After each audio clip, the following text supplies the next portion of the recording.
Hello again, Irish fans, and welcome to the second edition of Run It Back on our new podcast channel, Radio Free Irish.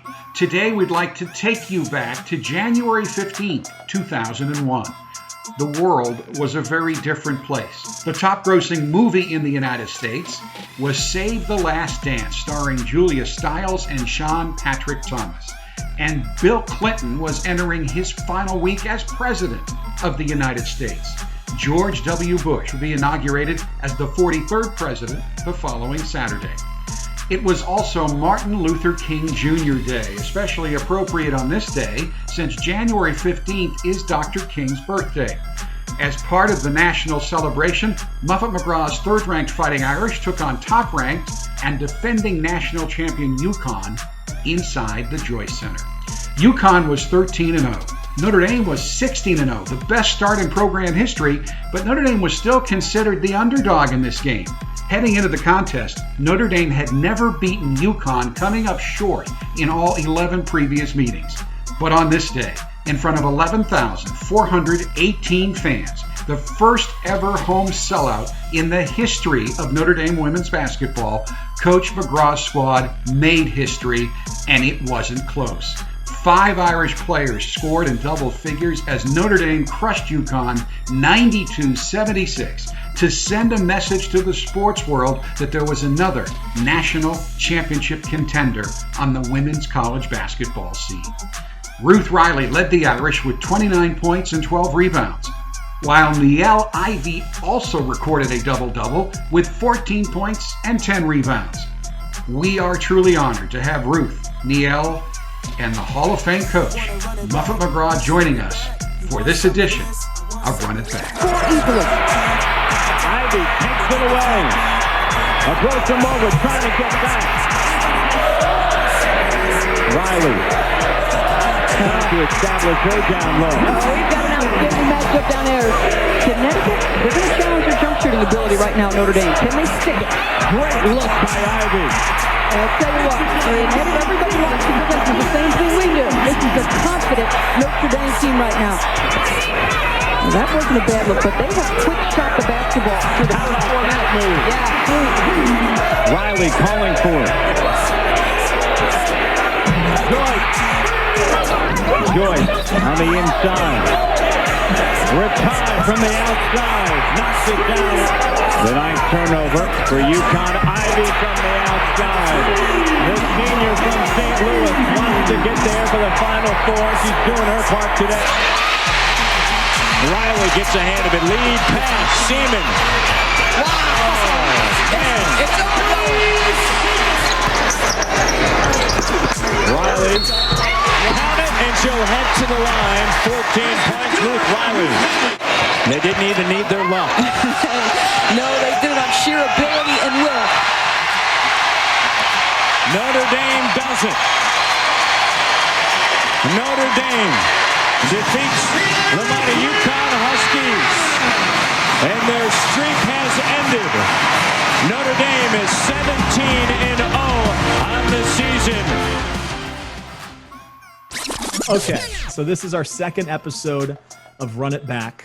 I am with, I would say, 3 of the most famous Notre Dame women's basketball people that I've ever come across. Head coach Muffet McGraw, and then I've got Ruth Riley and Niele Ivey, who were on the 2001 national championship team. We're going to look at the 2001 regular season game against UConn. And when this whole series was suggested that FIM do this look back, run it back series, these are the games that I was most excited about. I think we've, in the last couple of years, seen Enrique's great shot in 2018. I've seen the highlights from your national championship against Purdue. But when I talk to a lot of people on campus, they talk about this game as being kind of a coming out party and a statement game for the program. So before we get started, I just want to check in with all 3 of you guys and just see how you're doing in this new climate. I'll start with you, Coach. Just give us a quick update on how things are going as you work from home. Things are going really well. I'm kind of an introvert, so I'm enjoying the solitude. I'm reading some books, cleaning my entire house. I've never been this organized without company coming over, so things are good here. Ruth, you are in your second year working for the Miami Heat. Obviously, the NBA season's been suspended, so just give us an update on how things are going with you. Going well.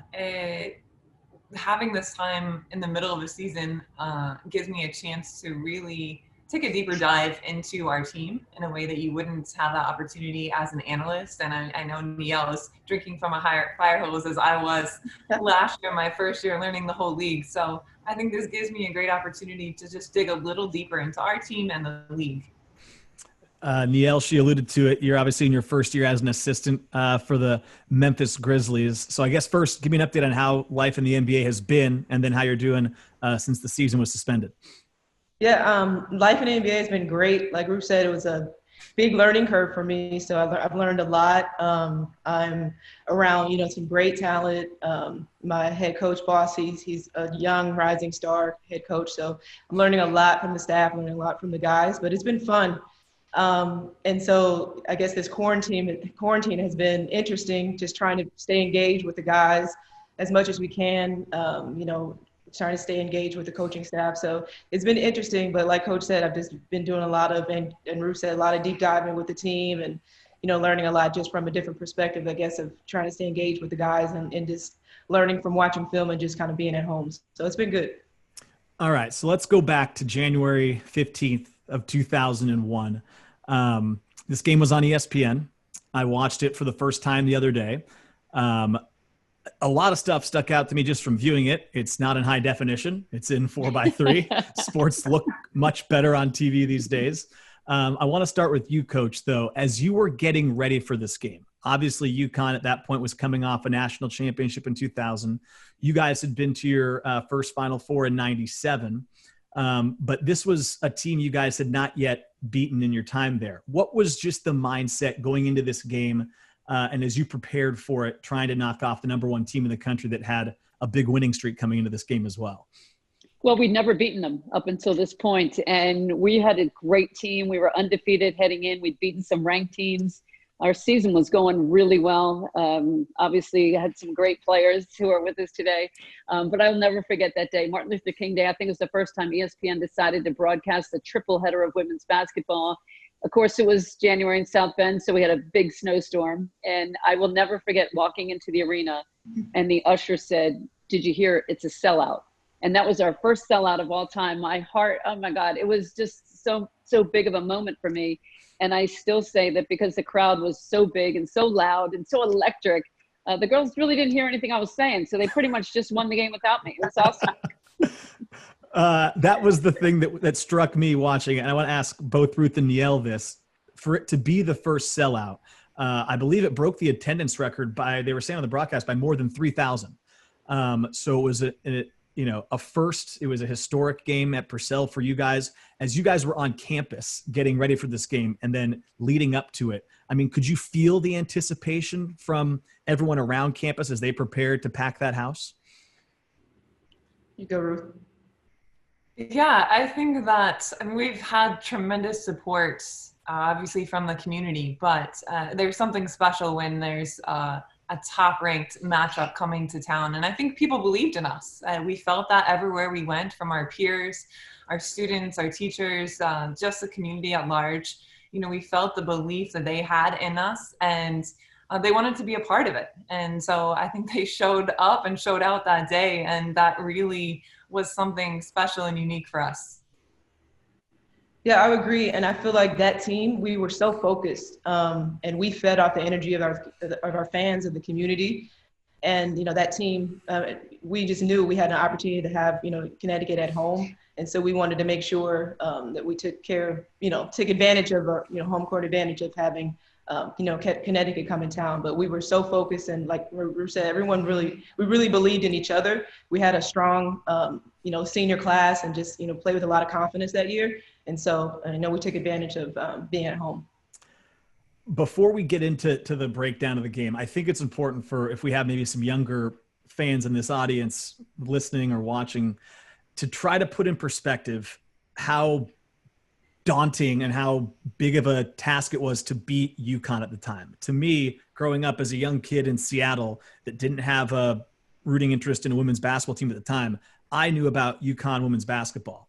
You know, Gino had won the national championship the year before. Like you said, you hadn't yet beat them. I think it's funny now how much success you guys have had against them in the postseason. It seems like commonplace to beat UConn. But at the time, like you said, Coach, you hadn't beat them. So was there any sense? I mean, they're bringing in, look, Sue Bird, Swin Cash is on the team. These are like famous, iconic players that are on this roster. Diana Taurasi is a freshman. When they're coming in, I mean, how did you try to, if at all, manage the possibility that like, hey, we're playing UConn. This is going to be a daunting task. What was the mindset? How did you maybe coach against that feeling of it being an uphill climb going into a game against, you know, the team at the time that was the team to beat?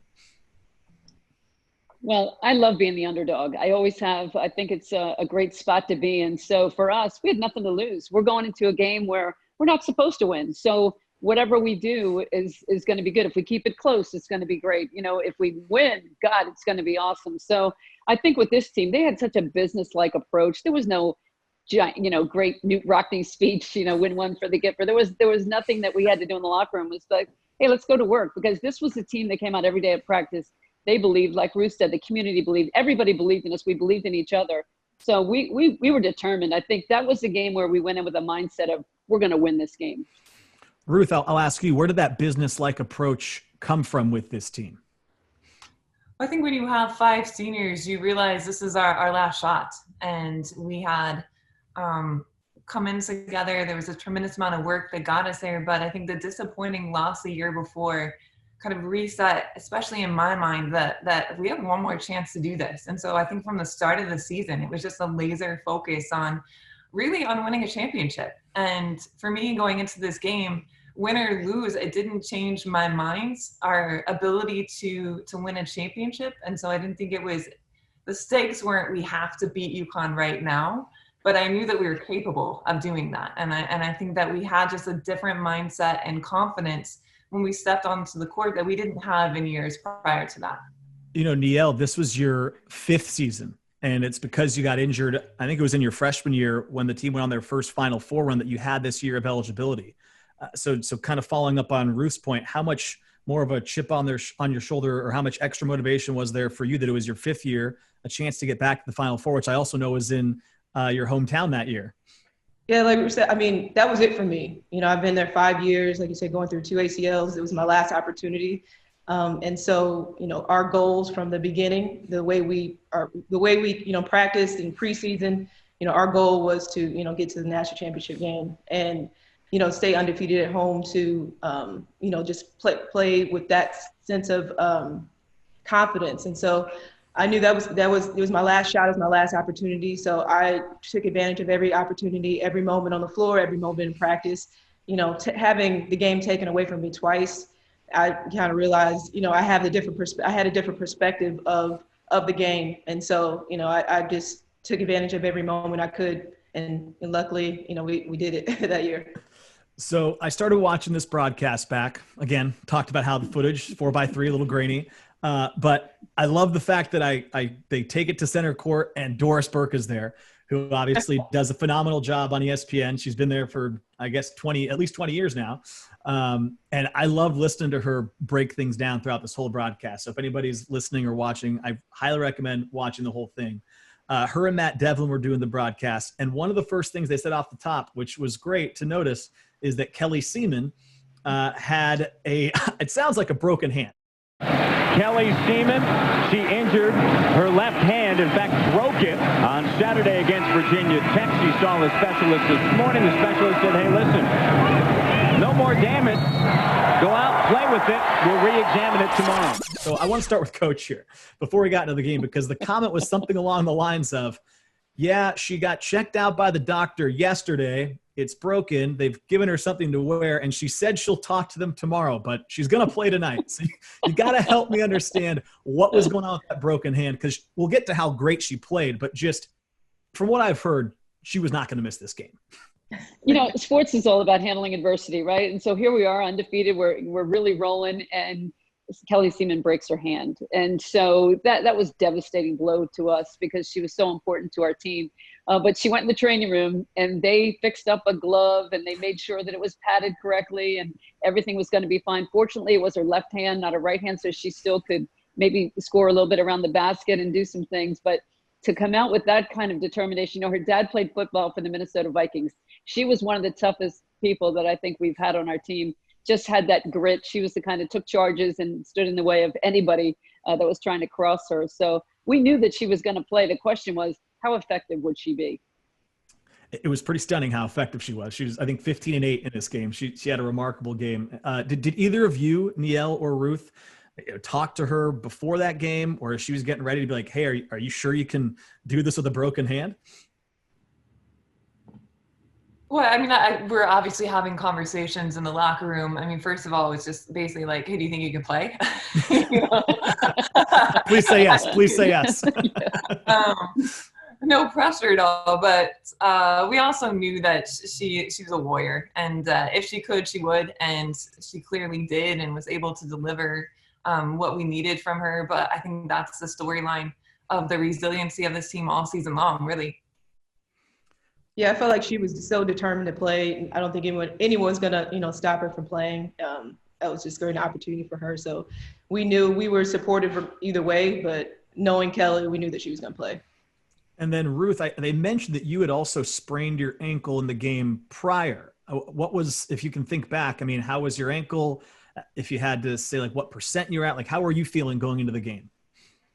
Well, I think it's the same mindset. I mean, I spent a lot of time in the training room over the course of my 4 years, and then a lot of that due to the ankles. So it's just a matter of, at that point, just taping it up to the ability you can play. And, once you're on the court, you're really not thinking about injury. You're just really locked into the moments. So as you guys got ready to play this game, I'm just curious, and if you don't have a story, that's fine, but is there any moment, like a flashbulb moment that sticks out from when that crowd was rocking before they threw the tip? Maybe it was in the locker room, maybe it's during warmups, where you just looked around and, like Coach alluded to, I mean, it's a crowd you guys had never seen. It's the first sellout. Was there a moment that just sticks out before everything got going where you just said, wow, this is an incredible moment to be a part of? I'll never forget this. I'll start with Coach. I think for me, just walking out of the locker room and seeing that crowd and feeling the electricity in the air. And of all things, it was Hawaiian Day in the arena. Our ushers are wearing Hawaiian shirts. People have leis on. That was before the green shirts took over. So it was just a moment that I wanted to take it in. I wanted to just look around and appreciate what these fans have done for us. I would agree, just for sure, kind of walking out during our 20-minute warm-up, feeling the energy of the crowd, knowing that it was our first sellout, seeing so much support, so many fans. It was so amazing and such an amazing vibe, energy that they gave off. I just remember feeling every second of it. I just chills the entire time I was on that floor, warming up, and then obviously in the game, but just complete emotions, felt amazing emotions going through the whole process. And I think there was this other element of, we were excited to prove who we were, this was an opportunity to prove what we knew about ourselves and to show, to make a statement and to do that at home with the atmosphere of our fans, I think just made that a really unique atmosphere. It's a really good point, because watching the broadcast, I think Doris pointed it out multiple times, anytime it looked like UConn might get back into the game, she was pointing out that, this is what they do. And it seemed like you guys had an answer every time. And that was kind of a chance to prove yourselves, and you guys were out for that. So I went back and read the game recap for this one. I thought it was an Associated Press game recap. I had a blast reading it because there's some great quotes, which we'll get to some of Muffet's later. But Gino Auriemma said, I thought right from the opening tip, Notre Dame was better. And I read that, and then when I watched the game, even though the first few minutes, it was loud, it was raucous, but Niele, you got a steal 30 seconds into the game and got a quick layup, and I just thought that set the tone. I don't know what you guys think, but it just seemed like, boom, quick steal, bucket, and it was like, we're here, you better get ready. Did you feel that when you made that play? Absolutely. That was my favorite play of the game for myself. Here's where you've got to be careful if you're Notre Dame. You must stop transition buckets. They can't score easily. Ivey takes it away. Approach him over, trying to get back. And here's the mentality issue. The bottom line is when you step between the lines against Connecticut, you've got to believe in your heart that you can compete. And the Notre Dame staff vows that this is a more mature, confident Notre Dame team. We shall see. Just because, like, when you come in to play a team like Connecticut, at first you're almost kind of playing against their jersey. Like you lose the game just because you're, scared to play them. I feel like I think that was something that we overcame. Like Ruth said, like we came in with a lot of confidence. So we believed that we could do it. And it was just, proving to the world that we could. And so when you set the tone initially with defense coach, Yeah. set the tone, to make a first play, just to come out to be the aggressor. I think that was, that was tremendous for us, to get the first points on the board, but also to set the tone with their defense and set the tone saying that we're going to come attack you guys. And I felt like we were in the attack mode the entire game. The second basket of the game was from Ruth. It was something, it seemed like I saw it 12 different times throughout the game. Ruth just caught it on the block and 2 steps quick to the basket and scored. I mean, Riley trying to establish her down low. We've got an outstanding matchup down there. 6'5" Schumacher for Connecticut and Riley. Different physiques, different approaches to the game, but an excellent matchup. I had, again, never seen this game. You had an outstanding game. I think it was, 29 points in this game. But to get one early, and then I'll ask you, Ruth, how important it was to get on the board early. But you had both, Niele and Ruth getting baskets. Really had to do a ton for the team's confidence to come out with those quick baskets, right? Well, you have to count on your seniors. And anytime you have a big game, you're going to look to your seniors to lead. And that's what they did.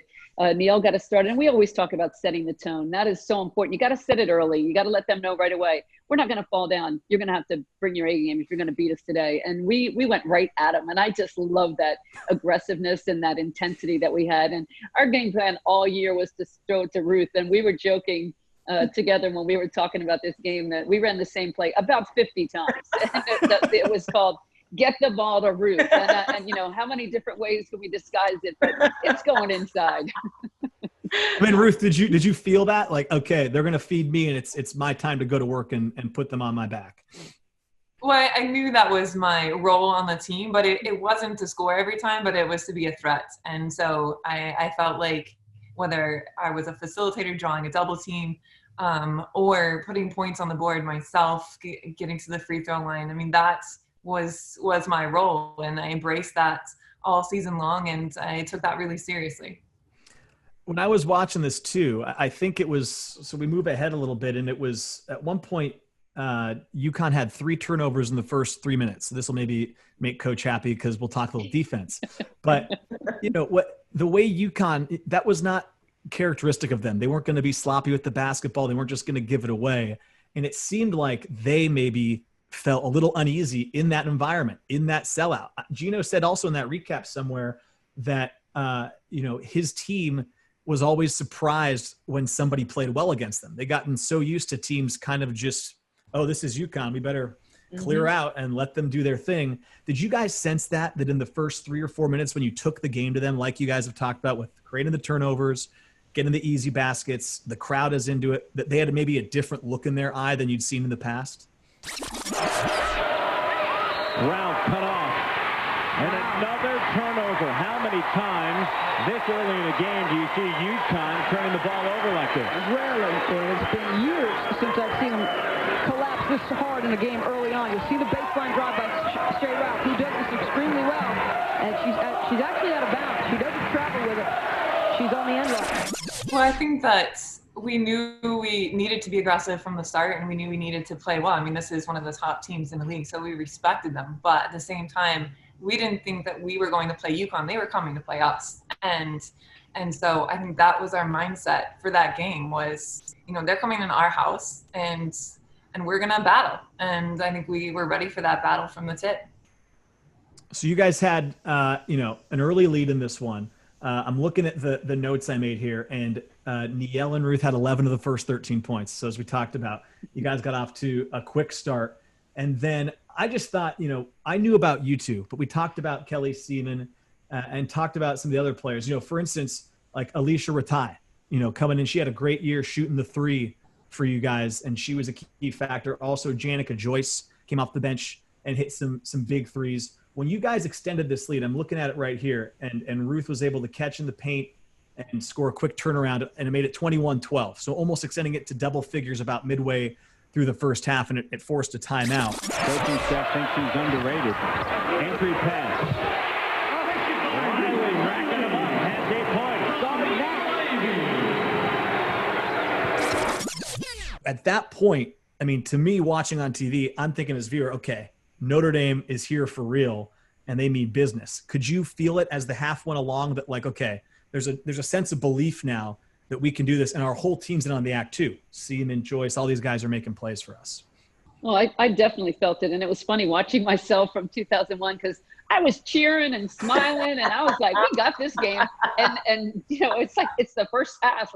I think we have a little more basketball left to play, but I was just so excited about the contributions when Kelly Simeone had a great game for us too. But Janika Joyce, a freshman, comes off the bench and I think she hit 3 threes, a couple of really key ones. And, you know, Niele got us started with the threes, but we knew right away. I mean, you know, you set the tone early and, you know, good things are coming.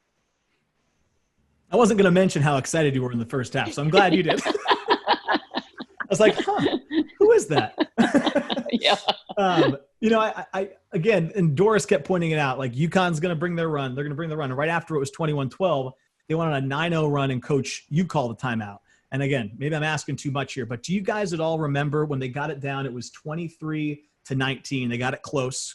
Was there anything said in these timeouts, whether it was in that half or later, that was memorable, that like, hey, they're going to make their run, we're okay? Is there anything that you remember in those timeouts, guys?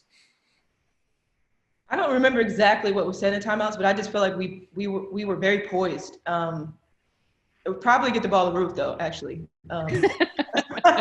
No, I know that was my mindset, but I thought that we were very, very poised. That was a very poised team.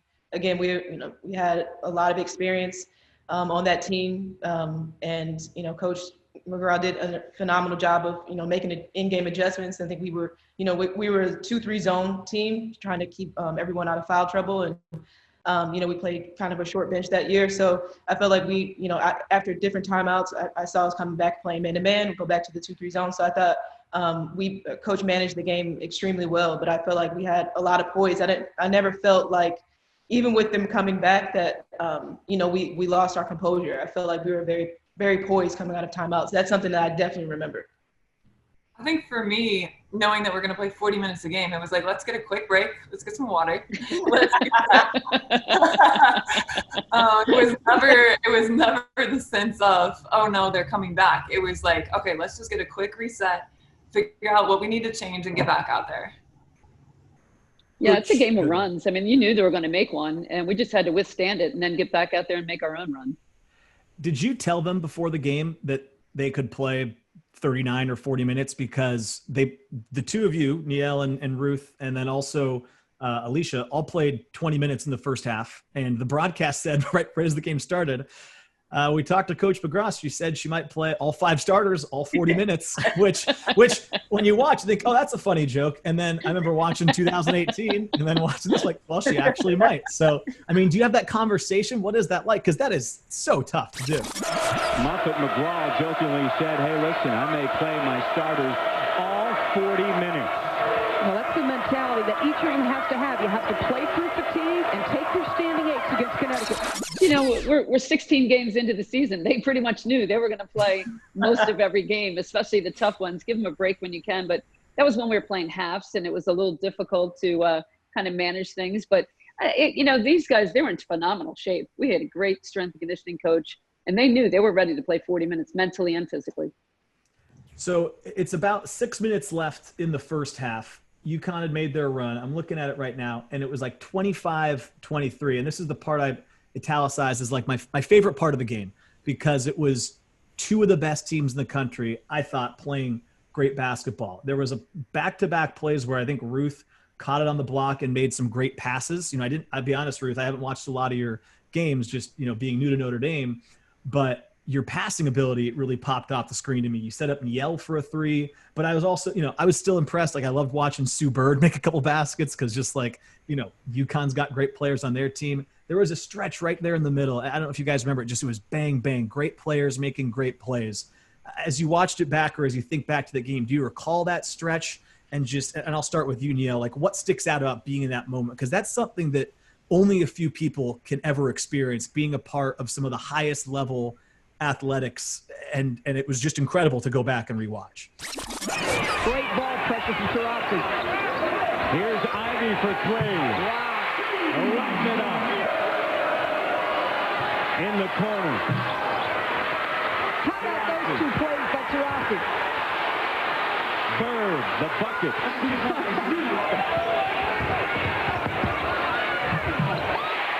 Simeone responds, has 9. Trying to blow some over. Turns down awkwardly and ahead. Ralph lays it up and in. Joyce on the inside. Retired from the outside. Knocks it down. Retired 61% from three-point range. Number 1 in the nation. Yeah, I mean, just the competitiveness of that game. I felt like you said, like every possession mattered, and we understood that, and just how incredible the atmosphere was. That's something that just sticks out to me. That's something I will never forget. I mean, every play you just feel like the roof was about to fall, just because from the excitement of the crowd, and so just the competitive, back and forth is something that sticks out the most for me. Just the way we got after it on every play is what sticks out for me. I'm pretty sure I wasn't thinking, wow, look at Sue Bird go. She's pretty good. That's the beauty of hindsight, right? Every time they scored, I was like, wing, you got first pass on the wing, get out there for the 3. And how do you get beat off the dribble? We're supposed to be forcing these.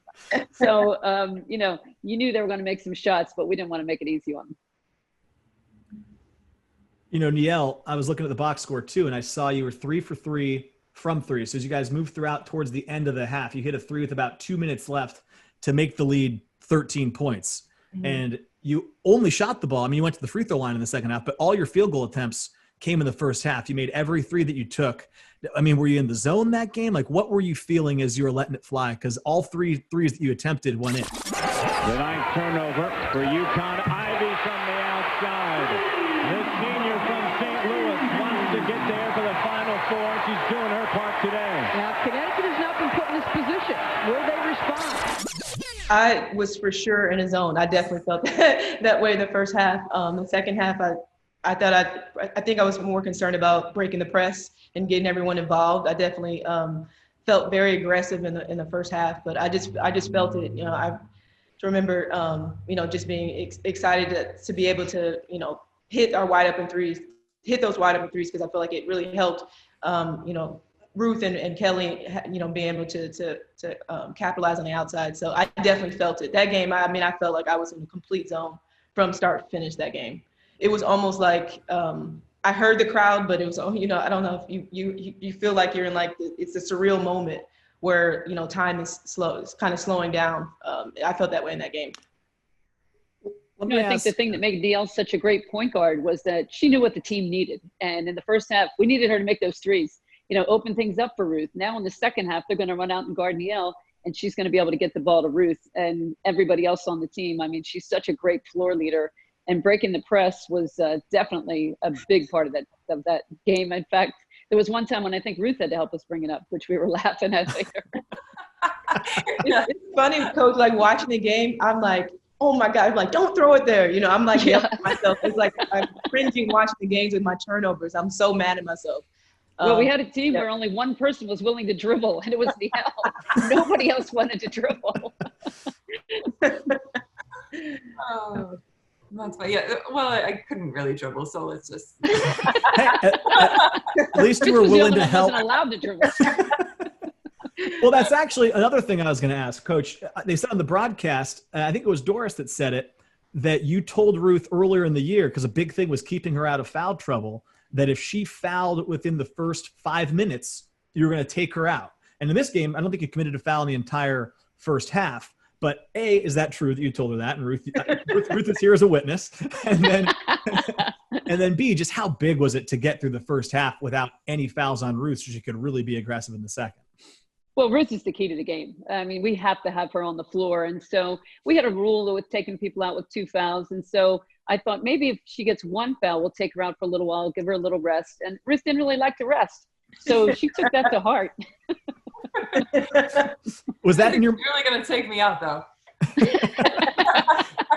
Would have been fun to really test her. See if she could do it. Yeah.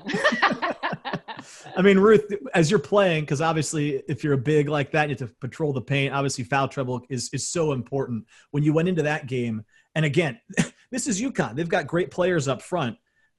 How cognizant of that were you? Were you really making it a point? Like, I've got to find a way to stay out of foul trouble so I can be on the floor as much as possible for my team here. Well, I knew that was going to be a key for me to be able to help my team the most. Obviously, I have to be out there, and I have to be able to stay aggressive. And you can't be aggressive when you're in foul trouble the whole game. And so I knew I wanted to make that a point to start the game. And that meant giving up a couple easy ones to them when I was out of position, which I hate. But I think that overall, that was a growth curve for me throughout my career. And by my senior year, I understood that I really had to do whatever I could. And then that gave me 4 fouls in like 3 minutes in the second half. Yeah, I saw that. Like, They were trying to make it up. Yeah. Wait, Ruth, you were so smart. I mean, there were so many times where they got a layup and, there wasn't anything you could do. You just backed away. I think that was just a really smart game you played too.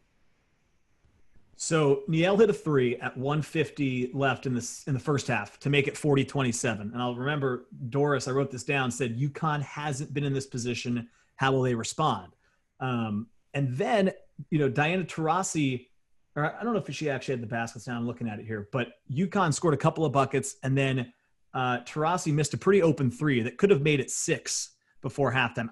I thought that was a little run UConn could have made towards the end of the first half to get them right back in it. You guys were able to kind of hold them off and catch your breath. So you went into halftime up 40-31. Is there anything that sticks out from halftime, whether it's locker room, warm-ups, getting ready for the second half? Or, okay, you've got almost a 10-point lead on the number 1 team in the country. You guys have also played all 20 minutes too, as we talked about. How are we going to finish this off? What if anything, do you guys remember from halftime? Well, I probably wasn't happy that we gave up a 13-point lead to cut it to 9. So I'm pretty sure that's where I was coming from. I just remember being really focused. I remember just my personality is to not get too high in a game. And so I think that's, making sure as leaders, Niele and I think really set the tempo in that, just making sure that we're locked in and understanding, we got to do this for 20 more minutes. Like, nothing is decided at a half of the game. And so, talking about adjustments, and we're always in communication of what we saw out there and how we can do things better, and the actions they were running and what to make sure that we looked out for. But I thought it was really just an even sense of focus at halftime. I definitely felt like taking care of the ball, handling their pressure, because I knew that they were going to come, with a full court press. I felt like they were really aggressive defensively in the first half. And so just, my mindset was just make sure that we're, taking care of the ball, still pushing in transition, but also really running the team, running the offense, making sure that, we were set offensively, and then, trying to do an even better job defensively against them. So I feel bad now. I did the same thing with Ron Paulus for football, because I asked about this halftime, and then his first pass was interception. But in the second half, UConn came out and they went on a quick 6-0 run. Another thing to keep an eye on. Bird rattles into 3. Riley, Ratai, Ivey played all 20 minutes in the first half. Simeone picks up her second. Ivey has 2. Haney on the bench has 3. And the threes are raining in. One of those players who steps up at big moments. So they cut it back down. I want to say, Sue Bird hit a 3. And then I thought their best player in this game was Svetlana Abrosimova, who was hitting shots from all over the floor. Really, nobody else had a particularly great game except for her. So they got it down. It was a 6-0 run to make it just a 3-point game. And then it seems like he went back to that offense coach of get Ruth the ball, and she'll find a way to get us out of this jam. I mean, it seemed like she was the break glass in case of emergency action, right? Well, 100% coaching staff says it's 100%. She has 15 points, but Riley responds. Well, Riley was poised and patient. 12 points, 6 boards, 4 assists for her. Absolutely. I mean, all season long, that was the plan. And she did it so well. She carried us for so long, led the nation, I think, in field goal percentage. We knew that we're going to get a good shot. If we can get it inside, if they double team her, she's going to make a pass. And if they don't, she's going to score. And then Niele, you also got involved with a transition basket. I think it was actually you set up Ruth in transition. Or no, I'm sorry. That'd be Kelly, probably. Ruth doesn't lead. Yeah, I don't think that happened that much. You give the outlet and then take your layup. Sorry. It was actually Joyce hit a 3 in transition. You found her in the corner, and she hit a big 3. Snares that board, takes it away from Schumacher. Out on the wing, here's Joyce for 3. Had one earlier, gets another here. I mean, how big were Joyce's minutes off the bench? Because to come in, again, crazy environment, to hit those threes, and at that time when UConn was coming back, that 3, when I was watching it, it seemed like you guys could breathe again now that you're back up 8. Boy, that was amazing for a freshman. I mean, just to really have the poise. And she did. She was such a smart player, had so much poise. And she was our only sub. So she got a lot of minutes and got a little bit of experience. But to have the rest of the team have the confidence in her to give her the ball in that situation, I thought was big too. So as we went throughout the second half here, I remember watching this, and again, I just can't say it enough. I love listening to Doris break this all down. But Sue Bird with about 16 left on the clock. This is when you guys are kind of back and forth, leading by 8 to 10. She kind of misses this crazy layup where I remember she kind of jumped into the lane, tried to spin and almost throw it over her head. There's the top 30 recruit, someone they were really counting on prior to the injury. Bird, a wild shot. Cash.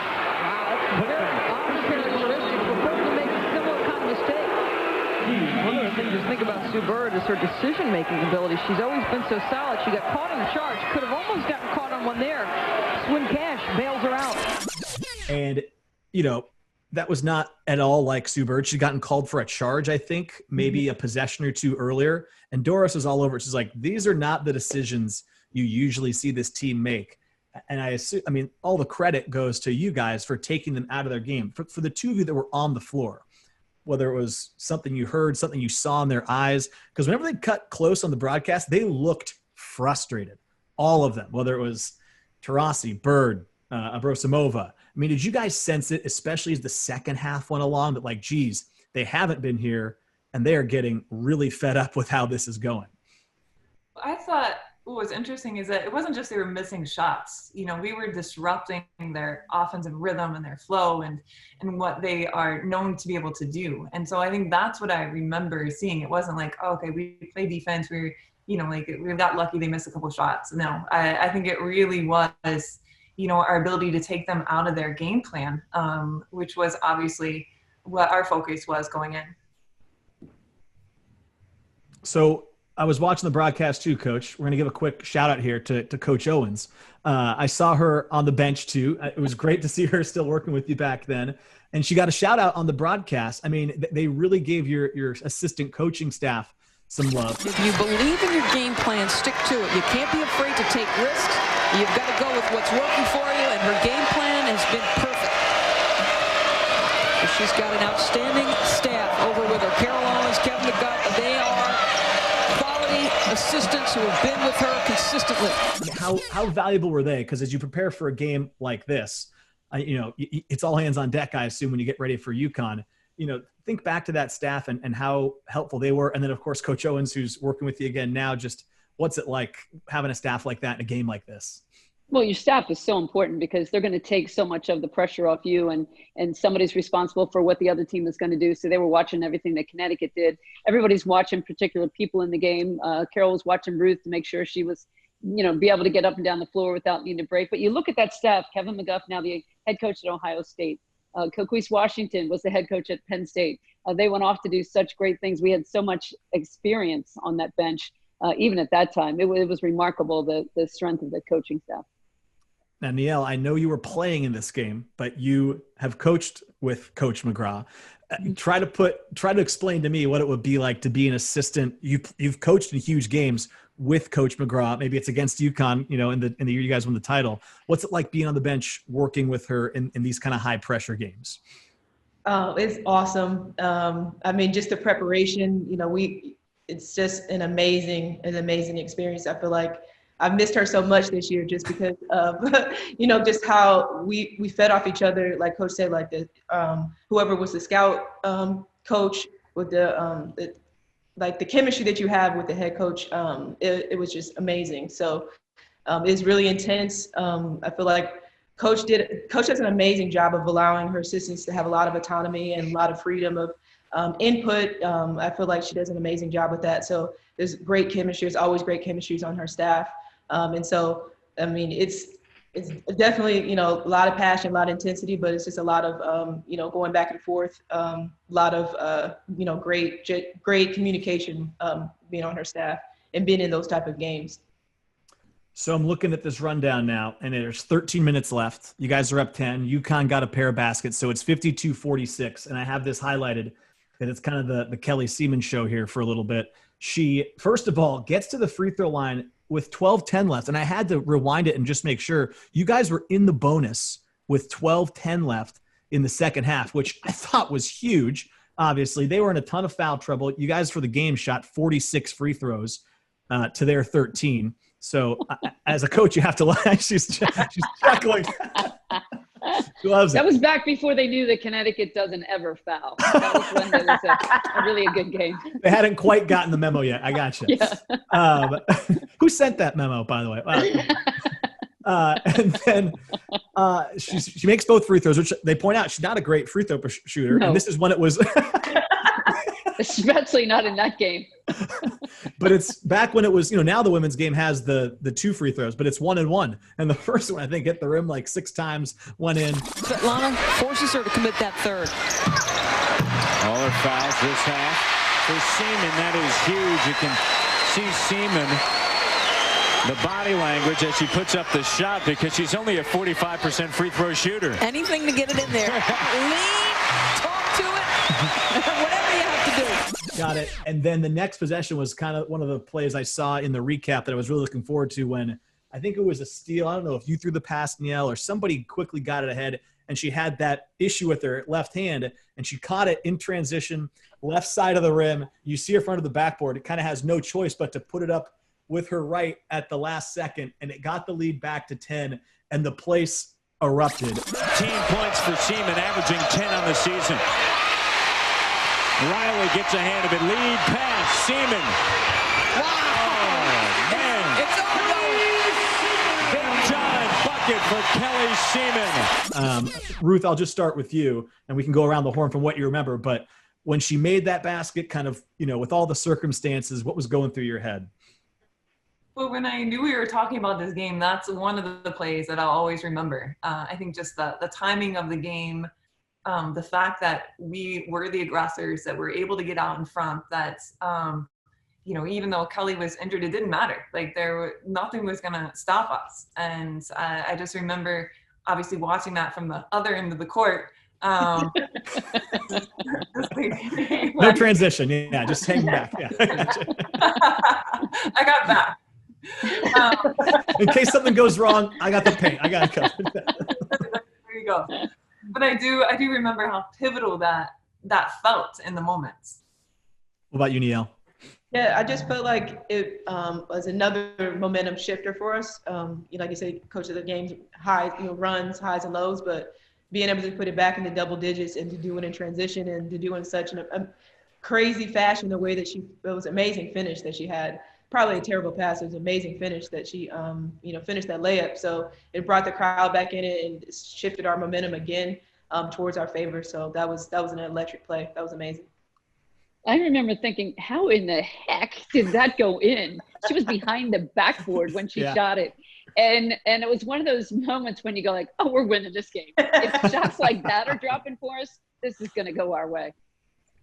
That was really when you guys finally pulled ahead. I think they briefly got it to 9 at one point, but for the rest of the way, it was mostly a double-digit lead. You took it from 6 to 12 with a 6-0 run. Then there was a media timeout. And I thought, again, another just because you two are here, it's a play that stuck out to me, was there was somebody took a shot and just immediately there was an offensive rebound, and then Niele got the ball back, maybe top of the key straight away, and just like clockwork, 2 dribbles, found Ruth in the paint, and she had an and one. It was up to 14.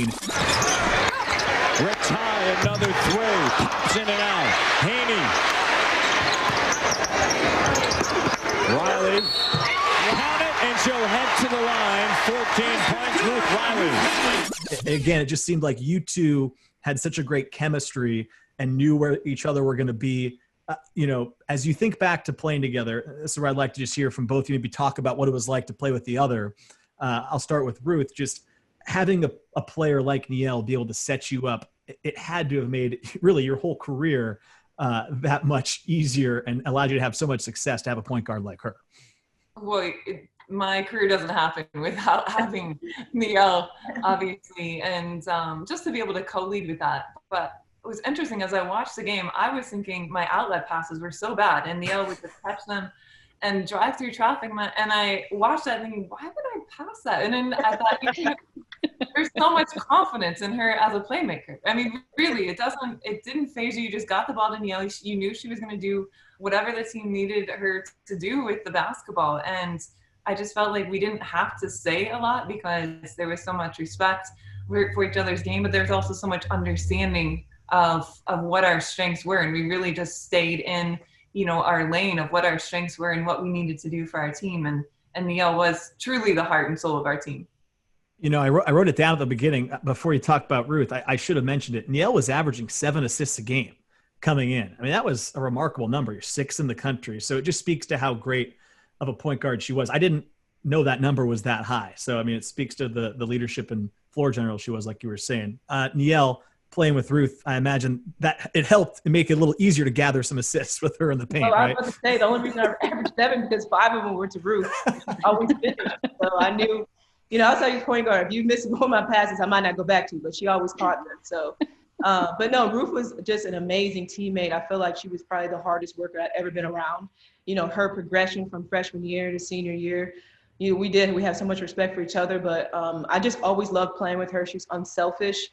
She never wanted the attention. She's just such an amazing player that she just, naturally, got the attention from from the other opponents because she was just so amazing, so tough on the block. But she was just one of my favorite teammates of all time, just because of what her ability, her talent, but also just her unselfishness. I just loved playing with her. I knew exactly where she was going to be, obviously on the floor, but just the way her competitiveness and she was a quiet leader. I feel like I was the more vocal leader, being the point guard, having the ball in my hands, time out, everyone talking, but she was also a quiet leader, and she led by example, how she was on and off the floor. So she's incredible.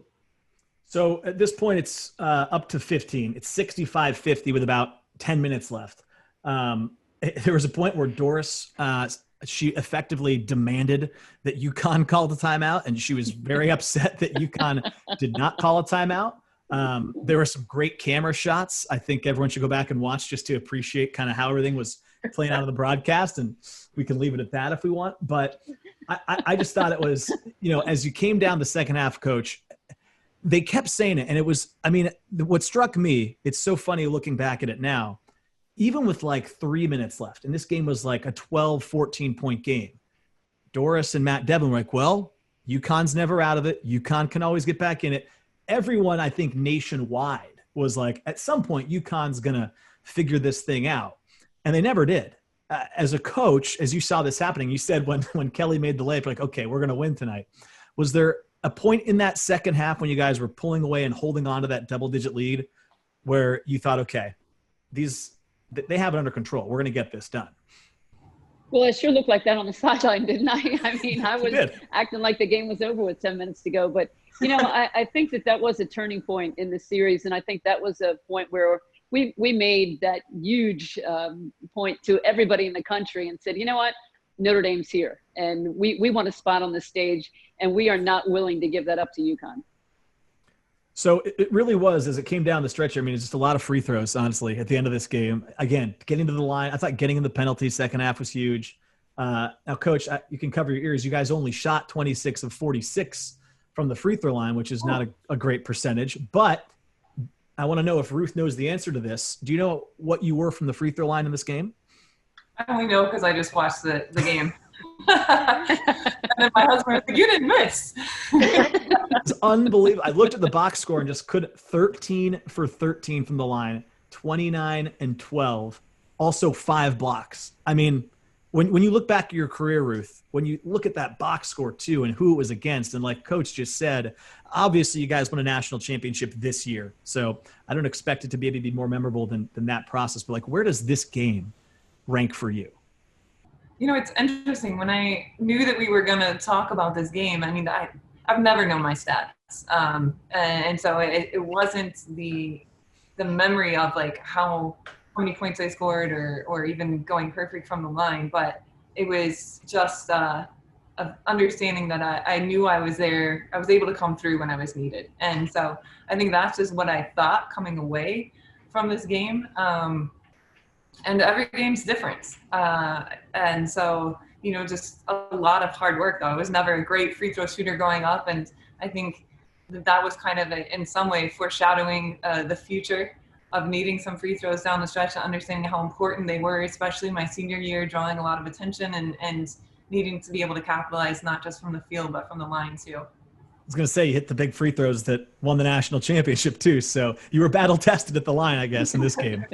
So as the clock, also sorry. Yeah. After that game, especially the second half, Ruth had. I thought she was solidified herself as the best player in the nation. To be honest, like that game, I feel like we had all the tools. We had great shooter. We had point guard. We had athleticism. We had strong presence on the block in Ruth. But I just feel like after that game, I was like that. I mean, she's the best player in the country. That's how my thought process was. I think it was the country recognized it, right? She was Naismith Player of the Year. I mean, I think that winning that game in that style had to help get the message across that, hey, I know UConn's the big bad wolf, but we've got some pretty good players here too. This is one I want just all of you guys to try to tell me what it was like when the clock's winding down. Coach, you get to go make the handshake, and then it's just pure joy. I saw a great shot of you and your husband Matt on the broadcast as well, of course. But I'll start with you, just to get that win, be in that building with the sellout, see the fans storm the court. I mean, what are the things that just popped to mind, and what did it mean to you? You know, I think probably initially I just went, finally, it's our turn, and went down for the probably the longest handshake in the history of our rivalry. They got shorter and shorter as the years went on. But I was looking for Matt after that game. I wanted to share that moment with him. We've built for this moment, and just tried to do so many things in our career that was one more that we thought this year, this is our year. We're going to take it one at a time. And that was a huge, huge win for us. First and only time I think our fans stormed the court.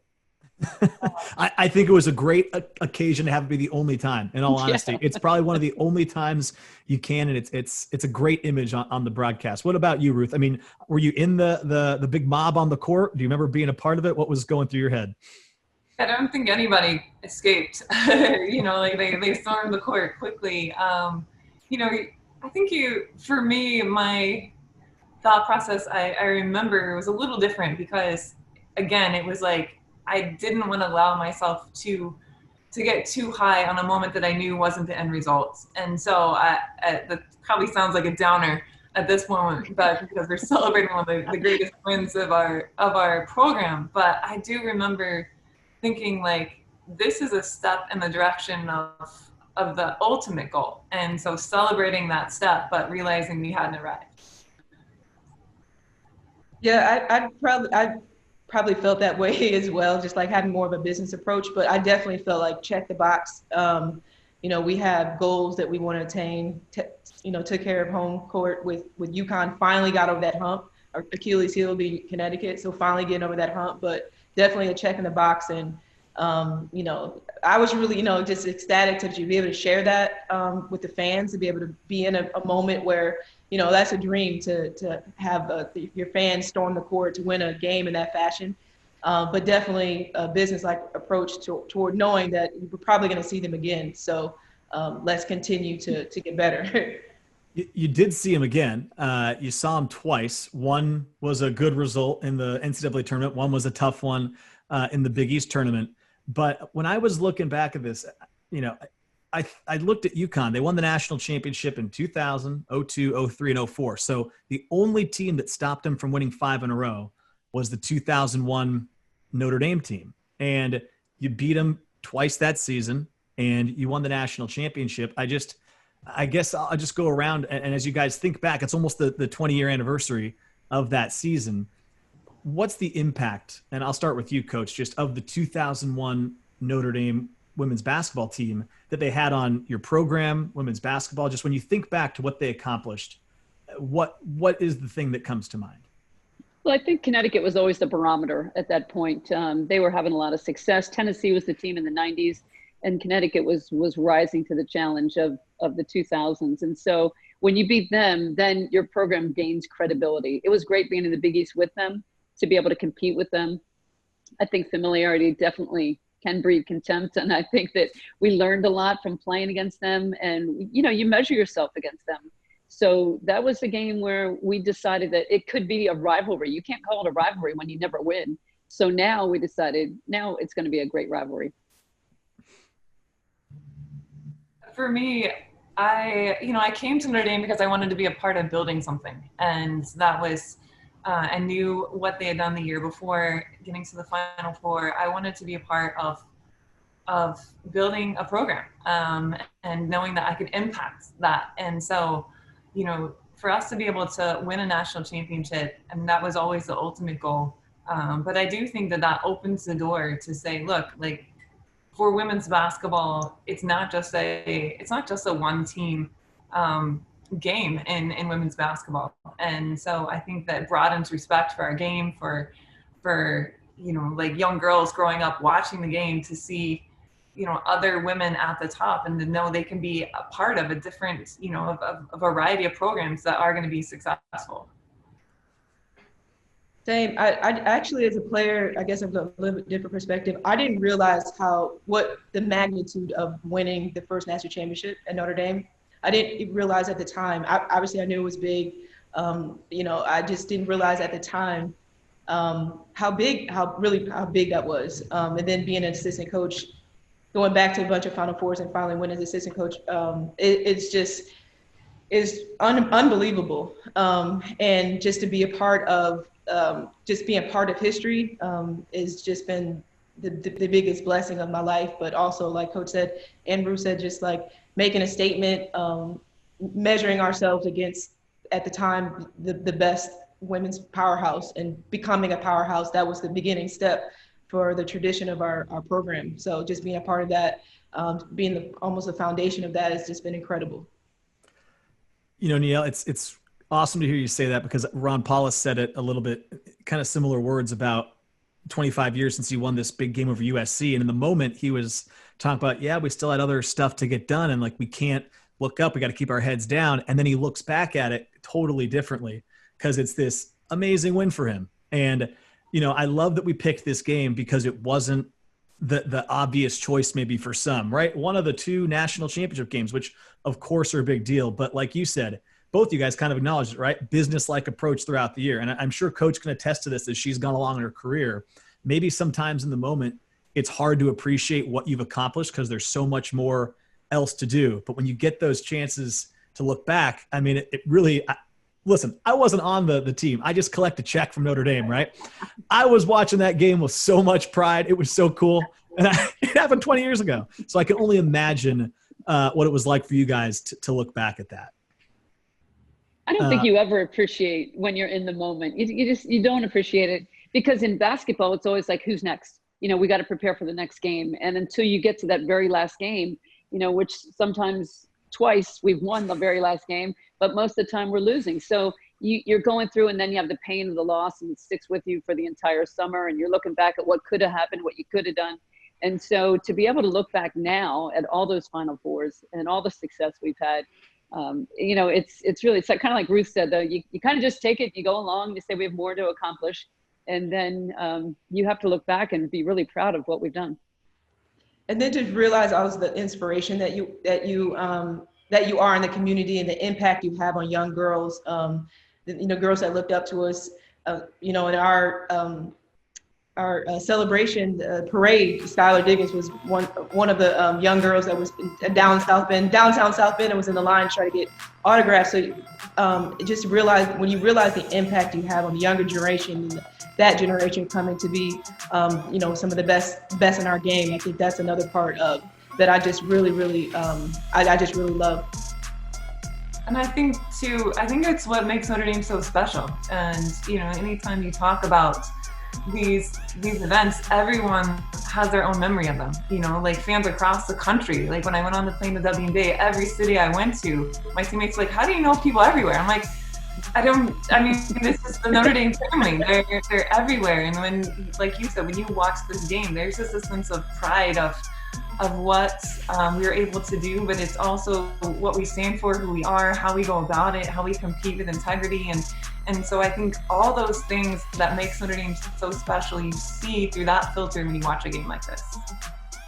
Well, that's going to do it for our second episode of Run It Back. I want to thank all three of you for being here. It was so fun to get to go back and watch that game and then hear from you guys who have probably some of the coolest perspectives on not just this game, but all of basketball. You guys have seen it all. So thanks for sharing that with me. And, congratulations on the game that really sent this program in the right direction in the national championship that year. Thanks, Tony. They didn't even need their luck. No, they did on sheer ability and will. Notre Dame does it. Notre Dame defeats the mighty UConn Huskies. And their streak. You have been listening to an official Notre Dame Athletics podcast presented by Fighting Irish Media.